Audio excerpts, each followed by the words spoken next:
Hello everyone, तो स्वागत है आप सब लोगों का लास्ट वीडियो में। ये हमारा फाइनल वीडियो रहेगा इस टेस्ट सीरीज़ का। इसके बाद में हम दूसरी टेस्ट सीरीज़ देखेंगे। तो हमने कल 85 तक ही देखे थे क्वेश्चन, वैसे 100 तक करना था, बट क्योंकि आसपास शोर बहुत ज़्यादा हो जाता, पॉसिबल नहीं रहता, तो फिर मैंने वहाँ से रोक दिया था। ठीक है, तो 86 नंबर क्वेश्चन देखते हैं। कह रहे कि इंद्रधनुष का बनना निम्न में से किन क्रियाओं का सम्मिलित प्रभाव है। ऑप्शन है परावर्तन, बी पूर्ण आंतरिक परावर्तन, थर्ड है आपका अपवर्तन द्वारा वर्ण विक्षेपण। कोड दिया है ऑप्शन ए फर्स्ट और सेकंड, बी सेकंड और थर्ड, सी केवल third and D first second और थर्ड। बात करें अगर यहाँ पर हम क्वेश्चन की, देखिए जो इंद्रधनुष के बारे में बोल रहे हैं, बता रहे हैं कि इंद्रधनुष का बनना परावर्तन, पूर्ण आंतरिक परावर्तन तथा अपवर्तन द्वारा वर्ण विक्षेपण का सबसे अच्छा उदाहरण है, यानी कि एग्जाम्पल है। तो इस तरीके से डी ऑप्शन सही हो जाएगा। फर्स्ट सेकेंड और थर्ड तीनों ही ऑप्शन अपने आप में सही हैं। चलिए नेक्स्ट क्वेश्चन देखते हैं। नेक्स्ट क्वेश्चन है कि निम्न कथनों पर विचार कीजिए। ऑप्शन फर्स्ट, रडार एक ऐसी प्रणाली है जो शत्रु के वायुयान की उपस्थिति का पता लगाती है या लगता है। सेकंड, रडार में विद्युत चुंबकीय तरंगों विशेषता रेडियो तरंगों का प्रयोग होता है। तो कह रहे उपरोक्त में से कौन सा से कथन सही है। ऑप्शन ए केवल फर्स्ट, बी केवल सेकंड, सी फर्स्ट और सेकंड दोनों, डी ना तो फर्स्ट और ना ही सेकंड। बात करें क्वेश्चन की, हम यहाँ पर जो ये पूछ रहे हैं, तो देखो अगर बात करें रडार की, तो रडार एक ऐसी प्रणाली है जिसके द्वारा वायुयान की उपस्थिति का पता लगाया जाता है। रडार में विद्युत चुंबकीय तरंगे विशेषता रेडियो तरंगों का इस्तेमाल होता है जो स्थिर एवं गतिमान दोनों प्रकार की वस्तुओं की ऊंचाई, दिशा और गति का पता लगाते हैं। तो इस तरीके से सी ऑप्शन हमारा सही हो जाएगा, फर्स्ट और सेकेंड दोनों। ठीक है, नेक्स्ट क्वेश्चन है कि निम्न कथनों पर विचार कीजिए। ऑप्शन फर्स्ट, ब्लैक कार्बन एक ठोस कण या एरोसोल है। Second, black carbon carbon dioxide की अपेक्षा कम हरित गृह प्रभाव उत्पन्न करता है। तो उपरोक्त में से कौन सा से कथन सही है। ऑप्शन है केवल फर्स्ट, बी केवल सेकेंड, सी फर्स्ट और सेकेंड दोनों, डी ना तो फर्स्ट और ना ही सेकेंड। बात करें तो ब्लैक कार्बन एक ठोस कण या एरोसोल है जो वातावरण को गर्म करने में योगदान देता है। इसे आमतौर पर कालिक के रूप में जाना जाता है और यह वायु प्रदूषण का एक रूप है जो अधूरे दहन से उत्पन्न होता है। यह कार्बन डाइऑक्साइड की अपेक्षा कई गुना अधिक शक्तिशाली हरित गृह प्रभाव उत्पन्न करता है और इस प्रकार से हमारा फर्स्ट ऑप्शन सही है। लेकिन कह रहे कि ब्लैक कार्बन कार्बन डाइऑक्साइड की अपेक्षा कम नहीं है, ये ज़्यादा प्रभाव उत्पन्न करता है। तो फिर सेकेंड यहाँ पर गलत हो गया, तो फर्स्ट ही ऑप्शन हमारा सही हो जाएगा। ओके, तो 88 का फर्स्ट ऑप्शन सही है। नेक्स्ट कह रहे हैं कि कोयला द्रवीकरण के संबंध में सही कथन चुने। ऑप्शन फर्स्ट, यह कोयला को द्रव के रूप में परिवर्तित करता है। सेकेंड, यह विभिन्न द्रवों द्वारा कोयला बनाने की एक पद्धति है। सी, ये डीजल और गैसोलीन का उत्पादन करने की वैकल्पिक पद्धति है। एंड डी, इनमें से कोई नहीं। अब कह रहे इसमें से कौन सा सही कथन है, उसको चुनना है। किस विषय में, तो कोयला द्रवीकरण के विषय में बात करें तो कोयला द्रवीकरण को कोल टू लिक्विड टेक्निक भी कहा जाता है और ये डीजल और गैसोलीन का उत्पादन करने की वैकल्पिक पद्धति है जो कच्चे तेल की बढ़ती हुई कीमतों को देखते हुए काफ़ी सस्ती है। तो आंसर की बात करें तो सी हो जाएगा, ये डीजल और गैसोलीन का उत्पादन करने की वैकल्पिक पद्धति है, यानी कि सी ऑप्शन आपका यहाँ पर सही हो जाएगा। ओके, चलो आगे बढ़ते हैं, नेक्स्ट क्वेश्चन देखते हैं। फिलहाल देखिए नेक्स्ट कह रहे हैं सूची का क्वेश्चन है। कह रहे हैं कि सूची फर्स्ट को सूची सेकंड से सम्मिलित करें तथा नीचे दिए गए कूट की सहायता से सही उत्तर का चयन करें। सूची फर्स्ट है और ये सूची सेकंड है। सूची फर्स्ट में नाम है और ये उसके यूज या उसमें जो भी प्रयोग में चीजें रहती हैं। एसीटोन अग्निशामक, बी कार्बन टेट्राक्लोराइड घावों की मरहम पट्टी, सी हाइड्रोजन परऑक्साइड नाखून पॉलिश अपसारक, एंड डी ध्रुव अमोनिया प्रशीतक। ये प्रशीतक का मतलब यहाँ पर वो है जैसे हम अपने आसपास कस्बों में देखते हैं ना कि जो आलू वगैरह है उसको रख दिया जाता है, बोलते कोल्ड स्टोरेज में रख दो और वो आलू की लाइफ बढ़ जाती है, मतलब वो ज़्यादा समय तक अच्छी बनी रहती हैं, है ना, देखते हो ना आप। और कई बार ऐसे घटनाएं भी सामने आती है कि अमोनिया रिलीज हो गई तो कई सारे वर्कर हो गए, लेबर हो गए, उनको बहुत सारा नुकसान उठाना पड़ा। तो ये उसी का मतलब नाम है या उसी के बारे में प्रशीतक। तो यहाँ पर हम देखते हैं कि इसमें से कौन सा मिलान सही हो जाएगा, क्योंकि कूट दिया है, कूट से हमें अपने आंसर को बताना है। तो हम यहाँ पर पहले बात करते हैं कि कौन सी चीज़ का कहाँ पर प्रयोग होता है। एसीटोन की बात करें तो एसीटोन आपका जो नाखून की पॉलिश आती है अप्रसारक, ठीक है, नाखून की पॉलिश में एसीटोन का प्रयोग किया जाता है, यानी कि ए थर्ड। अब ए थर्ड यहाँ पर दो जगह पर है। इसके बाद में बात करें कार्बन टेट्राक्लोराइड की, तो जो अग्निशामक चीज़ें लगी रहती है ना, जैसे बैंक में हो गया, बड़ी बड़ी बिल्डिंगों में हो गया, अगर आग लगे तो उसका प्रयोग किया जाता है। तो उसमें आपका कार्बन टेट्राक्लोराइड का यूज होता है, यानी कि B1। अब A3 B1। देखो यहाँ पर ऐसा दिया है मतलब मिक्स करके कि आप गेस नहीं कर सकते अगर आपको 1 या 2 याद भी है। द्रव में अमोनिया का तो कन्फर्म है कि D4 ही होगा आपका, ठीक है, D4। अब क्योंकि यहाँ पर B देखिए ऑप्शन हमें यहाँ पर मिल गया D4 से। द्रव अमोनिया का यूज हमेशा प्रशीतक में होता है, और भी चीज़ों में होता होगा बट प्रशीतक का मुझे हमेशा याद रहता है। कार्बन हाइड्रोजन परऑक्साइड का यूज घावों की मरहम पट्टी में यूज होता है। तो इस तरीके से बी ऑप्शन जो कूट है हमारा सही हो जाएगा। बट द्रव अमोनिया को आप रखोगे याद तो कहीं अगर काम आता है तो आप इससे गेस कर सकते हो, ठीक है। आई होप कि क्वेश्चन का आंसर पता चल गया। हम बढ़ते हैं नेक्स्ट की ओर। नेक्स्ट क्वेश्चन है हमारा कि किसी भी पारिस्थितिकी तंत्र में केवल एक प्रजाति के पारिस्थितिक संबंधों के अध्ययन को कहते हैं। ऑप्शन है एकल पारिस्थितिकी, बी विलग पारिस्थितिकी, सी समुदाय पारिस्थितिकी या डी स्वपारिस्थितिकी। बात करें यहाँ पर अगर हम कि परितंत्र एक कार्यशील क्षेत्रीय इकाई होता है जिसमें भौतिक ऊर्जा तथा जैविक संघटकों के मध्य अंतर क्रियाएं होती रहती हैं। किसी भी पारिस्थितिकी तंत्र में केवल एक प्रजाति के पारिस्थितिकी संबंधों के अध्ययन को कहते हैं स्वपारिस्थितिकी, ठीक है। क्या कहते हैं? स्वपारिस्थितिकी। तो ऑप्शन डी यहाँ पर हमारा सही हो जाता है। नेक्स्ट है कि पारिस्थितिक निकेत या निषेध के संदर्भ में कौन सा एक कथन असत्य है। अब यहाँ पर असत्य बताना है। ऑप्शन है निकेत एक सूक्ष्म निवास होता है, बी पारिस्थितिक निकेत शब्द का सर्वप्रथम प्रयोग ग्रीनियल्स ने किया था, सी एक निकेत में पौधों एवं जीवों की विभिन्न प्रकार की जातियों व उपजातियां एक साथ निवास करती हैं, एंड डी ऑप्शन है हमारा कि किसी निकेत में रहने वाली जाति दूसरे निकेत में रहने वाली जाति की पूरक होती है। अब यहाँ पर फिलहाल कौन सा ऑप्शन सही नहीं है वो हमें बताना है। बात करें तो निकेत एक सूक्ष्म आवास होता है जिसमें पौधे व जीवों की एक ही प्रकार की जाति व उपजाति निवास करती है। तो इस तरीके से हमारा सी ऑप्शन यहाँ पर फिलहाल सही नहीं है, बट क्योंकि असत्य पूछा तो इसलिए असत्य बताना है, तो सी ऑप्शन हमारा आंसर हो जाएगा। ओके, चलो नेक्स्ट क्वेश्चन की ओर बढ़ते हैं।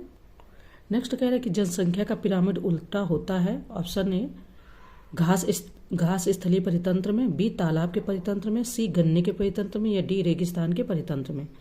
बात करें अगर यहाँ पर हम कि जनसंख्या का पिरामिड उल्टा होता है डैश, तो देखो गन्ने के परितंत्र में संख्या का पिरामिड उल्टा पाया जाता है। गन्ने का परितंत्र एक प्रकार का परिजीवी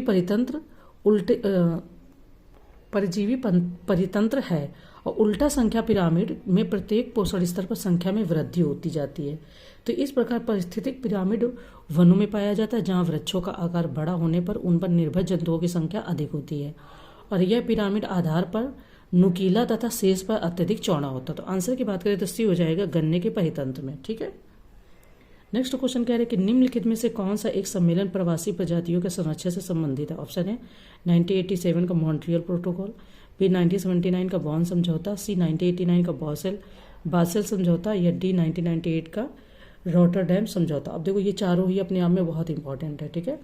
तो 1979 का बॉन समझौता जो है वो प्रवासी प्रजातियों के संरक्षण से संबंधित है। प्रवासी प्रजातियों का मतलब हो गया जो बाहर से मतलब एशिया से या रसिया साइड से आते हैं और आपके यहाँ पर निवास करते हैं, तो उनको हमें सुरक्षा देना होता है, उनको सुरक्षित रखना होता है।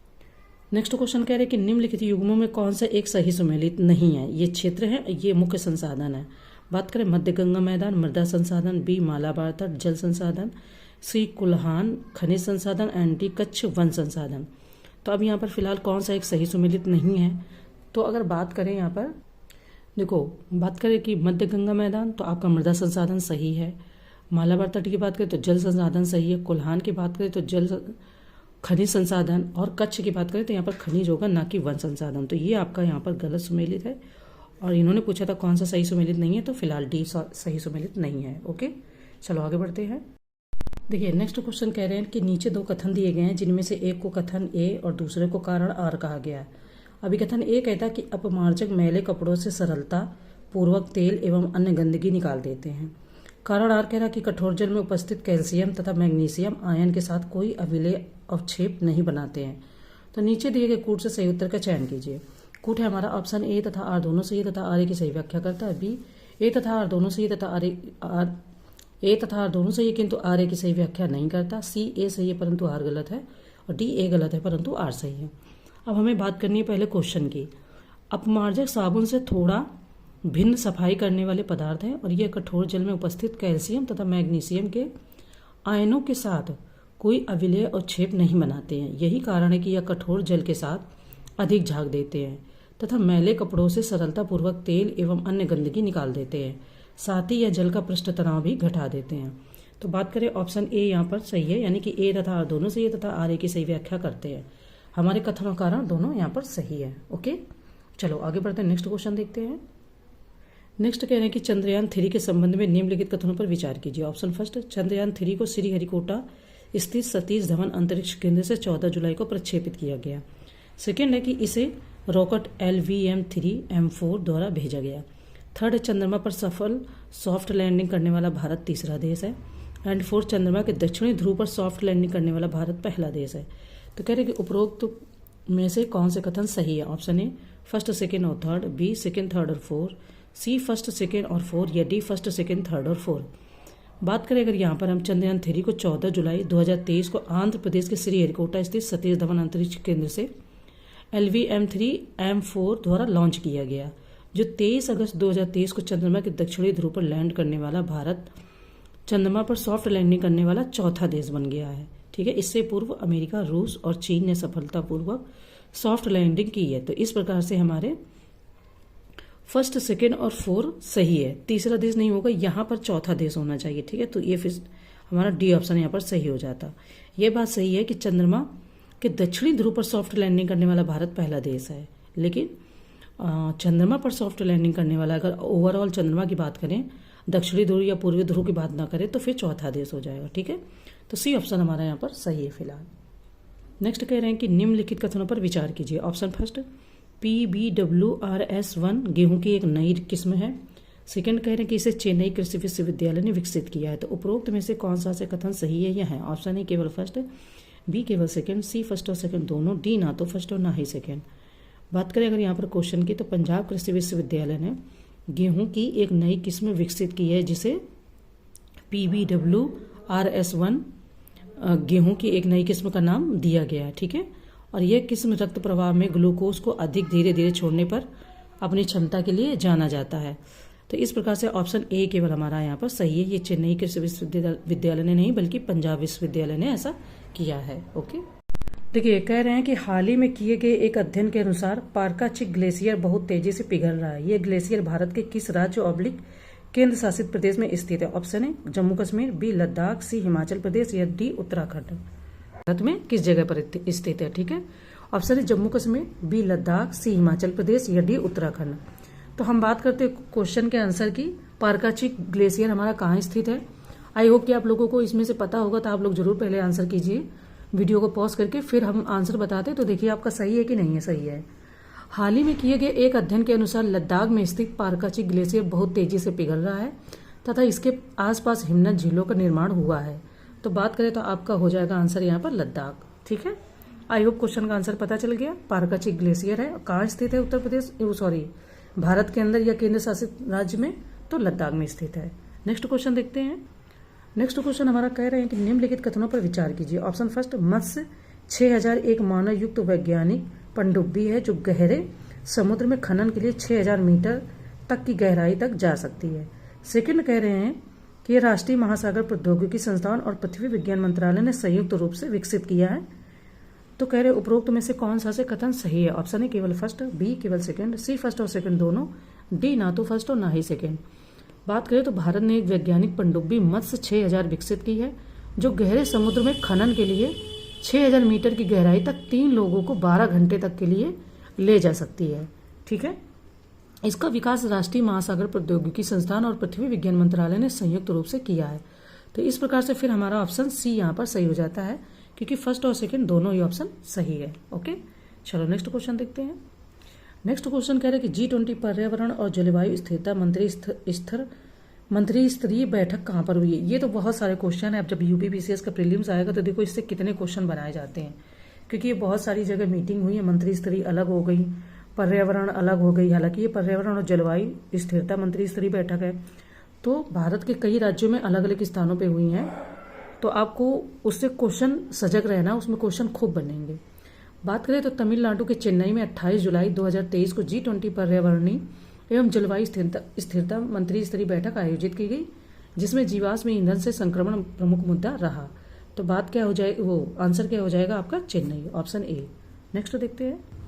देखिए नेक्स्ट कह रहे हैं कि मानव शरीर में सर्वाधिक प्रचुरता में पाए जाने वाले तत्वों का सही क्रम है। ऑप्शन है carbon, hydrogen, oxygen, nitrogen. C carbon, nitrogen, oxygen, hydrogen. C nitrogen, carbon, oxygen, hydrogen, या D oxygen, carbon, hydrogen, nitrogen. ठीक है, तो अब यहाँ प्रचुरता की मात्रा में तत्वों का जो सही क्रम होगा वो क्या होगा। देखिए बात करें अगर यहाँ पर हम मानव शरीर में पाए जाने वाले सर्वाधिक प्रतिशत वाले तत्व अगर बात करें, 65% आपका ऑक्सीजन की मात्रा रहती है। ठीक है, कितनी रहती है, तो 65% की रहती है। इसके बाद में कार्बन की मात्रा आपकी 18.5 समथिंग रहती है। ठीक है, 18.5 यानी 18.5 भी बोल सकते हो मोटा मोटा। हाइड्रोजन आपका 9.5 रहता है और नाइट्रोजन यहाँ पर 3.2% रहता है। तो इस हिसाब से डी ऑप्शन आपका यहाँ पर सही हो जाता है। ठीक है, चलो आगे बढ़ते हैं। नेक्स्ट कह रहे हैं कि निम्नलिखित में से किसे आर्कटिक मरुस्थल के रूप में जाना जाता है। ऑप्शन टैगा बायोम, बी विश्वती वन बायोम, सी मानसूनी वन बायोम, या डी टुंड्रा बायोम। तो बात करें वैसे आपको पता ही होगा यहाँ पर। देखिए बात करें तो टुंड्रा को अल्प, अत्यल्प एवं विरल जीव समुदाय एवं दुष्कर परिस्थितियों के कारण आर्कटिक मरुस्थल कहते हैं और यह सबसे कम जैव विविधता तथा जैव भार वाला बायोम होता है। तो क्या हो जाएगा, तो डी ऑप्शन आपका यहाँ पर सही हो जाएगा। नेक्स्ट क्वेश्चन कह रहे हैं कि निम्नलिखित कथनों पर विचार करें। ऑप्शन फर्स्ट, पारिस्थितिक तंत्र में ऊर्जा का स्थानांतरण चक्रीय होता है। सेकेंड है कि ऊर्जा स्थानांतरण के 10% का नियम लिंडमैन ने दिया था। तो यहाँ पर असत्य कथन या कथनों का चयन करना है। ऑप्शन है केवल फर्स्ट, बी केवल सेकंड, सी फर्स्ट और सेकंड दोनों, डी ना तो फर्स्ट और ना ही सेकंड। देखिए बात करें पारिस्थितिकी तंत्र में ऊर्जा का स्थानांतरण एक दिशीय होता है, तो फर्स्ट आपका यहाँ पर गलत हो जाता है। ठीक है, सेकंड कथन हमारा यहाँ पर सही है, तो बी ऑप्शन यहाँ पर सही हो जाएगा। नेक्स्ट क्वेश्चन देखते हैं। सॉरी, यहाँ पर असत्य कथन ही पूछे थे, तो असत्य कथन आपका फिर फर्स्ट हो जाएगा। ये चीज़ को ध्यान रखना है, कई बार गलत हो जाता है। ठीक है, क्योंकि असत्य पूछा था तो फिर असत्य हमारा फर्स्ट है, तो इसलिए फर्स्ट ही ऑप्शन हमारा सही हो जाएगा। अगर सत्य पूछते तो फिर सेकंड सही होता। चलिए नेक्स्ट क्वेश्चन देखते हैं। नेक्स्ट कह रहे हैं कि निम्नलिखित राष्ट्रीय उद्यानों को उनके स्थापना वर्ष के क्रम में व्यवस्थित कीजिए। ऑप्शन फर्स्ट, साइलेंट वैली राष्ट्रीय उद्यान, बी जिम कार्बेट राष्ट्रीय उद्यान, सी थर्ड काजीरंगा राष्ट्रीय उद्यान, या फोर काहाना राष्ट्रीय उद्यान। कूट है हमारा, इन्होंने बोला है कि स्थापना वर्ष के हिसाब से बताना है, तो कूट है। Option A first, third, second, four, B fourth, second, first, third, C third, first, fourth, second, and D second, fourth, third, first. तो हमें बताना है यहाँ पर। देखो सबसे पुराना अगर आप बात करोगे तो जिम कार्बेट नेशनल पार्क ही आपका यहाँ पर हो जाएगा। इसकी स्थापना कब हो गई थी, तो इसकी स्थापना 1936 में हो गई थी। सोचो कि देश आज़ाद होने से पहले इसकी हो गई थी, सबसे पुराना यही है आपका। इसके बाद में बात करेंगे तो कान्हा जो हो जाएगा राष्ट्रीय उद्यान, ये आपका हो जाएगा 1955 में। ठीक है, अब हम अगर यहाँ पर बात करें, आपको थोड़ा सा यहाँ पर कन्फ्यूजन हो रहा होगा काजीरंगा और साइलेंट वैली में। तो काजीरंगा आपका पहले आ जाएगा। काजीरंगा आपका 1974 के आसपास आता है और 1984 यानी कि उससे लगभग 10 साल बाद साइलेंट वैली का स्थापना साइलेंट वैली की होती है। तो इस तरीके से अगर बात करें हम आंसर की, तो सेकेंड, फोर्थ, थर्ड और फर्स्ट, डी ऑप्शन आपका यहाँ पर सही हो जाएगा। देखिए कह रहे कि उत्तर प्रदेश का सर्वाधिक नम भूमि यानी वेटलैंड क्षेत्र वाला जिला है। ऑप्शन है सोनभद्र, बी गोरखपुर, सी लखीमपुर, या डी हाथरस। अब यहाँ पर मोटा मोटा समझ लो, जहाँ बारिश की मात्रा ज़्यादा होगी, वर्षा की मात्रा ज़्यादा होगी, वहाँ नम भूमि आपकी मतलब जगह ज़्यादा होगी। तो देखो उत्तर प्रदेश का जो सर्वाधिक नम भूमि वाला जिला सोनभद्र आपका 5.8% है, जबकि सबसे कम नम भूमि वाले जिले में बागपत तथा हाथरस आ जाएंगे। आंसर की बात करें तो सोनभद्र हो जाएगा। ठीक है, देखिए नेक्स्ट कहना है कि राष्ट्रीय हरित प्राधिकरण का संबंध में निम्न कथनों पर विचार कीजिए। ऑप्शन फर्स्ट, इसकी स्थापना 18 अक्टूबर 2010 को की गई। सेकंड, इसका मुख्यालय दिल्ली में है। थर्ड, इसके 6 क्षेत्रीय कार्यालय हैं। फोर्थ, वन जीव संरक्षण अधिनियम 1972 तथा भारतीय वन अधिनियम 1927 को एनजीटी के अधिकार क्षेत्र से बाहर रखा गया। तो कह रहे उपरोक्त में से कौन सा से कथन सही है। Option A first, second, third, B second, third, four, C first and four, या D first, second and four. बात करें अगर यहाँ पर हम एनजीटी की, नेशनल ग्रीन ट्रिब्यूनल, राष्ट्रीय हरित प्राधिकरण की, इसकी स्थापना आपके 18 अक्टूबर 2010 को राष्ट्रीय हरित अधिकरण अधिनियम 2010 के तहत की गई थी। इसका मुख्यालय फिलहाल दिल्ली में ही है तथा इसके 4 क्षेत्रीय कार्यालय, इन्होंने कहा कि इसके 6 क्षेत्रीय, इसके 6 नहीं है यहाँ पर, ये 4 क्षेत्रीय कार्यालय हैं। ठीक है, कौन कौन से हैं, तो 4 जो क्षेत्रीय कार्यालय वो आपका भोपाल, पुणे, कोलकाता तथा चेन्नई में स्थित है। जबकि वन्य जीव संरक्षण अधिनियम 1972 तथा भारतीय वन अधिनियम 1927 को एनजीटी के अधिकार क्षेत्र से बाहर रखा गया। तो इस तरीके से केवल हमारा थर्ड ऑप्शन यहाँ पर गलत है। थर्ड गलत है तो ये गलत है, ये गलत है, ये तो होगा ही नहीं, तो फिर डी ऑप्शन आपका यहाँ पर सही हो जाएगा। ठीक है, क्योंकि इसके 4 क्षेत्रीय कार्यालय हैं, 6 नहीं है। आगे बढ़ते हैं। अब ये चीज़ को जरूर याद रखना, ये बहुत कन्फ्यूजिंग पॉइंट है। 1972 और 1927 ये 2 हैं। वन्य जीव संरक्षण अधिनियम आपका 1972 है तथा भारतीय वन अधिनियम 1927 है। ठीक है, अब इसे बाहर रखा गया नहीं रखा गया, इससे बहुत कन्फ्यूजन क्रिएट करते हैं। यूपीएससी में ये क्वेश्चन कई बार आया है। ठीक है, चलो आगे बढ़ते हैं। देखिए, कह रहे हैं कि निम्नलिखित कथनों पर विचार कीजिए। ऑप्शन फर्स्ट, अग्नाशय मानव शरीर की सबसे बड़ी ग्रंथि है। सेकेंड, यह एक मिश्रित ग्रंथि है जिसमें एक साथ अंतःस्रावी तथा बहिःस्रावी दोनों प्रकार के भाग पाए जाते हैं। तो कह रहे हैं कि उपरोक्त में से कौन सा से कथन सही है वो बताना। ऑप्शन ए केवल फर्स्ट, बी केवल सेकंड, सी फर्स्ट और सेकंड दोनों, डी ना तो फर्स्ट और ना ही सेकंड। बात करें अगर यहाँ पर हम अग्नाशय ग्रंथि की, तो आई होप आपने पहले कभी पढ़ाई होगा या एनसीईआरटी में पढ़ा होगा। अग्नाशय मानव शरीर की दूसरी सबसे बड़ी ग्रंथि है, जबकि मानव शरीर की सबसे बड़ी ग्रंथि यकृत है। क्या हो गया, अग्नाशय मानव शरीर की, इन्होंने बोला सबसे बड़ी ग्रंथि, तो ये दूसरी सबसे बड़ी ग्रंथि है। ठीक है, यकृत आपकी सबसे बड़ी ग्रंथि है। अग्नाशय एक मिश्रित ग्रंथि है जिसमें एक साथ अंतःस्रावी एवं बहिःस्रावी दोनों प्रकार के भाग पाए जाते हैं। तो इस तरीके से बी ऑप्शन हमारा यहाँ पर फिलहाल केवल सही रहेगा। ठीक है, क्यों, क्योंकि पहला आपका यहाँ पर गलत हो गया। देखिए, कह रहे हैं कि नीचे 2 कथन दिए गए हैं जिनमें से एक को कथन ए और दूसरे को कारण आर कहा गया है। अभिकथन ए कहता है कि अग्नाशयी रस को पूर्ण पाचक रस कहा जाता है।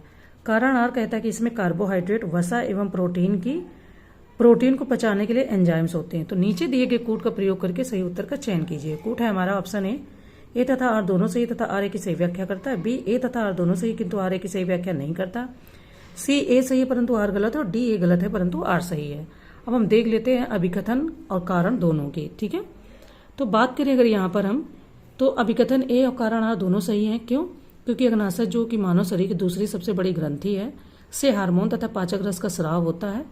इसके पाचक रस को अग्नाशयी रस कहा जाता है और इसमें कार्बोहाइड्रेट, वसा एवं प्रोटीन को पचाने के लिए एंजाइम्स होते हैं। तो इसलिए इसे पूर्ण पाचक रस भी कहते हैं। तो इस तरीके से ऑप्शन ए हमारा सही है, यानी कि ए तथा आर दोनों सही तथा आर ए की सही व्याख्या करता है। ठीक है, आई होप क्वेश्चन आंसर सही से समझ में आ गया। चलो आगे बढ़ते हैं। नेक्स्ट कह रहे हैं कि विटामिन के संबंध में कौन सा कथन सही नहीं है। अब यहाँ पर सही नहीं है पूछ रहे हैं। ऑप्शन ए, विटामिन जटिल कार्बनिक यौगिक होते हैं। बी, ये शरीर में उपापचयी क्रियाओं में उत्प्रेरकों की क्रियाओं का नियंत्रण करते हैं। सी, अधिकांश विटामिन मानव शरीर में संश्लेषित किए जाते हैं। डी कह रहे हैं कि विटामिन बी और सी जल में विलय होते हैं। तो अब यहाँ पर थोड़ा सा ध्यान रखना है। विटामिन जटिल कार्बनिक यौगिक होते हैं जो कि शरीर में उपापचय अभिक्रियाओं में उत्प्रेरकों की क्रियाओं पर नियंत्रण करते हैं तथा अधिकांश विटामिन मानव शरीर में संश्लेषित नहीं किए जाते हैं और इसलिए उन्हें पर्याप्त मात्रा में भोजन द्वारा ग्रहण किए जाने की आवश्यकता होती है, जबकि विटामिन बी और सी जल में आपके विलय होते हैं। तो यहाँ पर जो सही नहीं है वो बताना है, वो है आपका सी, अधिकांश विटामिन मानव शरीर में संश्लेषित किए जाते हैं। तो ये गलत है, अधिकांश विटामिन मानव शरीर में संश्लेषित नहीं किया जा सकते। ठीक है, तो 110 का क्वेश्चन हमारा जो क्वेश्चन है उसका सही आंसर सी हो गया। आई होप कि आप लोगों ने इसको दे दिया होगा आंसर। चलो आगे बढ़ते हैं। कह रहे हैं कि निम्नलिखित कथनों पर विचार कीजिए। ऑप्शन फर्स्ट, पीयूष ग्रंथि पिट्यूटरी को मास्टर ग्रंथि कहते हैं। सेकंड, पीयूष ग्रंथि के कई हार्मोन अन्य अंतःस्रावी ग्रंथियों का नियंत्रण करते हैं। तो उपरोक्त में से कौन सा से कथन सही है वो बताना। ऑप्शन है केवल फर्स्ट, बी केवल सेकंड, सी फर्स्ट और सेकंड दोनों, डी ना तो फर्स्ट और ना ही सेकंड। देखिए, बात करें तो पीयूष ग्रंथि अर्थात पिट्यूटरी ग्रंथि को मास्टर ग्रंथि के नाम से भी जाना जाता है, क्योंकि इसके कई हार्मोन अन्य अंतःस्रावी ग्रंथियों का नियंत्रण करते हैं। तो सी ऑप्शन सही हो जाएगा, यानी कि फर्स्ट और सेकंड दोनों ही आपके यहाँ पर सही है। ठीक है, चलो आगे बढ़ते हैं। देखिए, कह रहे हैं कि निम्न में से कौन सा एक रोगी जीवाणु जनित नहीं है। ऑप्शन है एक रोग जीवाणु जनित नहीं है। ऑप्शन है typhoid, B diphtheria, C plague and D dengue. बात करें कि यहाँ पर जीवाणु जनित या विषाणु जनित ऐसे क्वेश्चन खूब आते रहते हैं, तो आप अच्छे से ध्यान देना। टाइफाइड आपका, डिप्थीरिया, ठीक है, टाइफाइड, डिप्थीरिया तथा प्लेग ये जीवाणु जनित रोग नहीं है, जबकि डेंगू आपका विषाणु जनित रोग है। तो आंसर की बात करें तो डी ऑप्शन आपका यहाँ पर सही हो जाएगा। ये आपका विषाणु जनित रोग है। क्या है? विषाणु जनित। ठीक है, तो ये विषाणु जनित रोग है। आगे बढ़ते हैं। नेक्स्ट कह रहे हैं कि बेरी बेरी रोग से शरीर का कौन सा अंग प्रभावित होता है। ऑप्शन है यकृत, बी अग्नाशय, सी त्वचा एंड डी तंत्रिका तंत्र। तो बात करें अगर यहाँ पर हम बेरी बेरी रोग के बारे में, तो सिंपल है, बहुत सारे लोगों को बहुत अच्छे से पता ही होगा। बेरी बेरी रोग आपका तंत्रिका तंत्र को प्रभावित करता है, जो मुख्यतः आहार में थायमीन की कमी से होता है। और पॉलिश किए हुए चावल में थायमीन बहुत ही मात्रा में पाया जाता है, तो अतः इसका सेवन करने वाले व्यक्तियों की बेरी बेरी रोग होने से मौत हो जाती है। थोड़ा सा हमको कॉन्सेप्चुअल में ये अलग लग रहा है, इसको हम पहले क्लियर कर लेंगे, फिर हम आंसर बताएंगे। अगर क्वेश्चन के हिसाब से आप आंसर देखोगे तो डी हो जाएगा कि कौन सा अंग प्रभावित होता है, तंत्रिका तंत्र। लेकिन पॉलिश किए हुए चावल में ज़्यादा होने से मौत हो जाती है, ये थोड़ा सा मैं अभी इसको देखूंगी। अगर आप में से किसी को इसके बारे में कोई जानकारी हो तो मुझे जरूर शेयर कीजिएगा। फिलहाल मैं अपने स्तर से पहले इसको चेक करूंगी, फिर मैं आगे इसको बताऊंगी। ठीक है, हम बढ़ते हैं नेक्स्ट क्वेश्चन की ओर। देखिए नेक्स्ट कह रहे हैं कि निम्न में से कौन से युग्म सही सुमेलित नहीं है। यहाँ पर सही सुमेलित नहीं है। ठीक है, ऑप्शन है आर्सेनिक 74 ट्यूमर की पहचान, बी कोबाल्ट 60 कैंसर, सी आयोडीन 131 थायराइड ग्रंथि की सक्रियता, एंड डी ऑप्शन है आपका सोडियम 24 रेटिना दोषों का उपचार। अब इसमें से कौन सा सही सुमेलित नहीं वो बताना है। सोडियम 24 रक्त व्युत्क्रम से संबंधित है, ना कि रेटिना दोषों के उपचार से। सोडियम 24 आपका ये रेटिना दोषों के उपचार से संबंधित नहीं है, बल्कि ये आपका रक्त व्युत्क्रम से संबंधित है।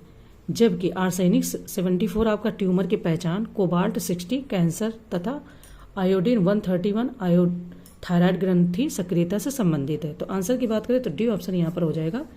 चूंकि यहाँ पूछा गया कि सही सुमेलित नहीं है, तो डी ऑप्शन आपका सही सुमेलित नहीं है। ठीक है, देखिए नेक्स्ट कह रहे हैं कि मक्के में सफेद काली रोग किसकी कमी से होता है। ऑप्शन है जस्ता, बी बोरान, सी तांबा, एंड डी मोलिब्डेनम। बात करें तो मक्के में जो सफेद काली रोग जस्ता की कमी से होता है, तो ऑप्शन ए हो जाएगा आपका यहाँ पर जस्ता। ठीक है, नेक्स्ट क्वेश्चन है कि क्रिस्पर तकनीक क्या है। ये यूपीएससी में 5 बार पूछा गया, और जब से ये तकनीक इजाद हुई है तब से इसका खूब क्वेश्चन बनता है। ठीक है, तो ऑप्शन ए पूछ रहे हैं कि यह एक जीन एडिटिंग तकनीक है, बी यह क्रिप्टो करेंसी से संबंधित है, सी यह एथेनॉल उत्पादन की एक नवीन तकनीकी है, या डी इनमें से कोई नहीं। आंसर की बात करें तो क्रिस्पर तकनीक मूल रूप से एक जीन एडिटिंग तकनीक है, जिसका उपयोग जीन में मौजूद जानकारी को बदलने या किसी जीव के जीनोम को बदलने के उद्देश्य से किया जा सकता है। वास्तव में क्रिस्पर डीएनए के हिस्से के रूप में है, तो ऑप्शन ए हो जाएगा, यह एक जीन एडिटिंग तकनीक है। ठीक है, नेक्स्ट कह रहे हैं कि नीचे 2 कथन दिए गए, जिनमें से एक को कथन ए और दूसरे को कारण आर कहा गया। अभी कथन ए है कि नमक और बर्फ के मिश्रण से 0 डिग्री सेल्सियस से नीचे का तापमान प्राप्त होता है। कारण आर कह रहा है कि नमक बर्फ के गलनांक को कम कर देता है। तो नीचे दिए गए कूट से हमें सही उत्तर का चयन करना है। कूट हमारा फिलहाल एज यूजुअल वही है, ऑप्शन ए तथा आर दोनों सही तथा आर ए की सही व्याख्या करता है, बी ए तथा आर दोनों सही किंतु आर ए की सही व्याख्या नहीं करता, सी ए सही है परंतु आर गलत है, और डी ए गलत है परंतु आर सही है। बात करें यहाँ पर हम क्वेश्चन की, तो अपद्रव्य जैसे नमक, सोरा आदि मिलने से द्रव का क्वथनांक बढ़ जाता है, जबकि गलनांक कम हो जाता है। 0 डिग्री सेल्सियस पर पिघलती बर्फ में यदि कुछ नमक, सोरा आदि मिलाते हैं तो बर्फ का गलनांक 0 डिग्री सेल्सियस से घटकर -22 यानी कि 22 डिग्री सेल्सियस तक हो जाता है। तो यहाँ पर फिलहाल हमारा ऑप्शन ए सही है, यानी कि ए तथा आर दोनों सही है तथा आर ए की सही व्याख्या भी करता है। ठीक है, नेक्स्ट है कि एरिडोसोल मृदा का विस्तार पाया जाता है। ऑप्शन है पहाड़ी क्षेत्रों में, बी रेगिस्तानी क्षेत्रों में, सी समुद्री क्षेत्रों में, या डी मैदानी क्षेत्रों में। बात करें अगर क्वेश्चन की, तो एरिडोसोल रेगिस्तानी प्रदेशों की लवड़ी व क्षारीय मिट्टी है, इसमें ह्यूमस एवं जल का अभाव होता है। आंसर की बात करेंगे तो बी हो जाएगा आपका रेगिस्तानी क्षेत्रों में। ठीक है, चलो आगे बढ़ते हैं। नेक्स्ट क्वेश्चन कह रहे हैं कि निम्न पर विचार करें। चलो विचार करते हैं। ऑप्शन है एल्यूमिनियम, बी कृषि उत्पादित अपशिष्ट, सी आर्सेनिक। तो कह रहे हैं कि उपरोक्त में से कौन सा से जैव अनिम्नीकरण प्रदूषक है। ऑप्शन है फर्स्ट तथा थर्ड, बी सेकंड तथा थर्ड, सी फर्स्ट तथा सेकंड, या डी उपरोक्त सभी। बात करें अगर यहाँ पर हम क्वेश्चन के आंसर की कि कौन कौन से आपके जैव अनिम्नीकरण प्रदूषक हैं, तो देखिए जैव अनिम्नीकरणीय प्रदूषक आसानी से सरल उत्पादों में परिवर्तित नहीं हो पाते, जैसे डीडीटी, कीटनाशक, एल्यूमिनियम एवं आर्सेनिक। कृषि उत्पादित अपशिष्ट जैव निम्नीकरण प्रदूषक का उदाहरण है, तो आंसर ए हो जाएगा फर्स्ट और थर्ड। फर्स्ट थर्ड मतलब एल्यूमिनियम, आर्सेनिक। ठीक है, ये नहीं होते हैं। अगर वो बोल दे कि डिग्रेडेबल है, यानी कि जो जल्दी से खत्म हो जाते हैं, नष्ट हो जाते हैं, तो कृषि उत्पादित अपशिष्ट पदार्थ जो होते हैं वो जल्दी मिट्टी में मिलके खत्म हो जाते हैं। ठीक है, चलो आगे बढ़ते हैं। क्वेश्चन है कि निम्नलिखित युग्मों में से कौन सा एक सही सुमेलित नहीं है। अब यहाँ पर सही सुमेलित नहीं वो बताना। ऑप्शन है plaster of Paris, calcium sulphate, Hemy hydrate, B Epsom salt, sodium sulphate, C caustic soda, sodium hydroxide, या D washing soda, sodium carbonate. अब इसमें से कौन सा एक सही सुमेलित नहीं है वो हमें यहाँ पर बताना है। तो देखिए, अगर हम बात करें, आपने इनमें से ये दो तो नाम जरूर से जरूर सुनेंगे। ये भी प्लास्टर ऑफ पेरिस, पीओपी का नाम तो हर जगह यूज ही होता है ना, तो सुना ही होगा। अब इसमें से कौन सा सही सुमेलित नहीं है, तो एप्सम सॉल्ट जो होता है वो मैग्नीशियम सल्फेट होता है, ठीक है, ना कि सोडियम सल्फेट। तो बी ऑप्शन आपका यहाँ पर फिलहाल गलत हो जाता है। Calcium sulphate, Hemy hydrate, POP आपका हो जाता है, sodium hydroxide, caustic soda, washing soda की बात करें तो सोडियम कार्बोनेट। नेक्स्ट क्वेश्चन की बात करें तो कह रहे हैं निम्नलिखित में से कौन सा एक प्राकृतिक रबर है। ऑप्शन है नियोप्रीन, बी पॉलिस्टरीन, सी ड्यूप्रीन, या डी आइसोप्रीन। तो बात करें अगर यहाँ पर हम, तो आइसोप्रीन एक प्राकृतिक रबर है। प्राकृतिक रबर आइसोप्रीन का बहुलक है जो रबर के वृक्ष से लैटेक्स के रूप में प्राप्त किया जाता है। अन्य सभी आपके संश्लिष्ट रबर है, ठीक है, तो डी हो जाएगा आइसोप्रीन। आगे बढ़ते हैं। नेक्स्ट कह रहे हैं यहाँ पर क्वेश्चन कि निम्नलिखित युग्मों में कौन सा एक सही सुमेलित है। ऑप्शन है साइक्लोनाइट, आरडीएक्स, बी नोबल तेल, ट्राई नाइट्रोग्लिसरीन, सी गन कॉटन, नाइट्रोसेलुलोज, या डी सभी सही सुमेलित हैं। तो अब इसमें से बताना है कि कौन सा सही सुमेलित है। आंसर की बात करें तो डी फिर यहाँ पर सही हो जा रहा है कि यानी कि सभी सही सुमेलित है। वैसे एक बात और जान लो कि अगर आरडीएक्स का रासायनिक नाम कभी पूछता है तो साइक्लोनाइट या साइक्लो ट्राईमेथिलीन इसका रासायनिक नाम हो जाएगा, ठीक है। चलो आगे बढ़ते हैं। नेक्स्ट है कि निम्नलिखित में से किस एक का व्यापारिक नाम वुड स्पिरिट है। ऑप्शन है ethyl alcohol, B methyl alcohol, C phenol, या डी बेंजोइक एसिड। देखिए, अगर हम यहाँ पर बात करें कि कौन सा एक व्यापारिक नाम वुड स्पिरिट है, तो आपका मिथाइल एल्कोहल CH3OH का व्यापारिक नाम वुड स्पिरिट है, क्योंकि शुरू से यह मुख्य रूप से लकड़ी के भंजक श्रावण से ही प्राप्त किया गया है। तो आंसर की बात करें तो बी हो जाएगा मिथाइल एल्कोहल, ठीक है। इसका जो वुड स्पिरिट व्यापारिक नाम वुड स्पिरिट, तो मिथाइल एल्कोहल को बोलते हैं। ओके, आई होप कि अच्छे से समझ में आ गया। हम देखते हैं नेक्स्ट क्वेश्चन। देखिए, नेक्स्ट क्वेश्चन है सूची फर्स्ट को सूची सेकंड से सुमेलित करें तथा नीचे दिए गए कोड की सहायता से सही उत्तर का चयन करें। सूची फर्स्ट में ये नाम है और सूची सेकंड में ये इनके काम है, शायद इस तरीके से।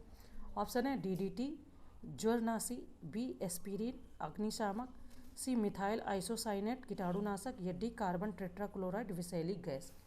अब हमें बताना, ये हमारा कोड दिया है तो पहले हम इसको मिलान करेंगे फिर हम आंसर बताएंगे।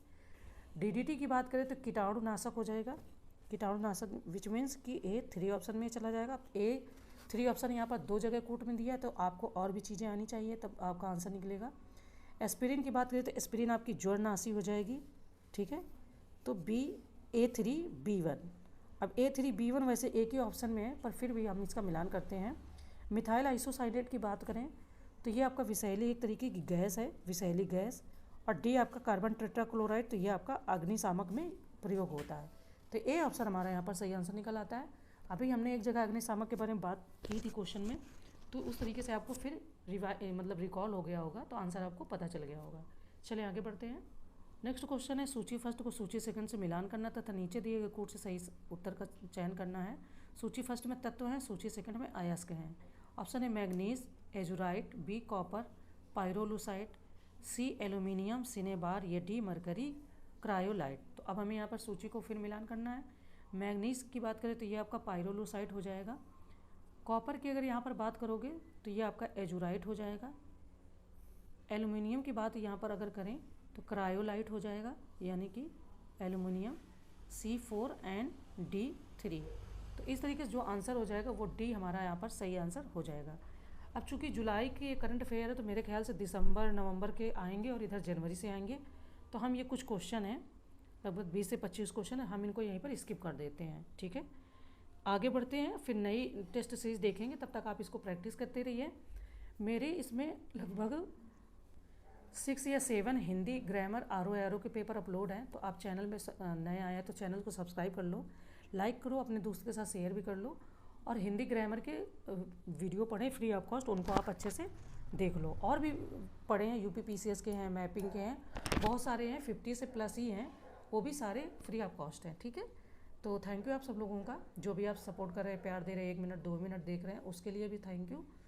तो क्योंकि फ्री में तो मच्छर भी नहीं काटता और आप लोग 1 ही 2 मिनट देखते हो तो वो भी फिर थैंक यू ही है ना।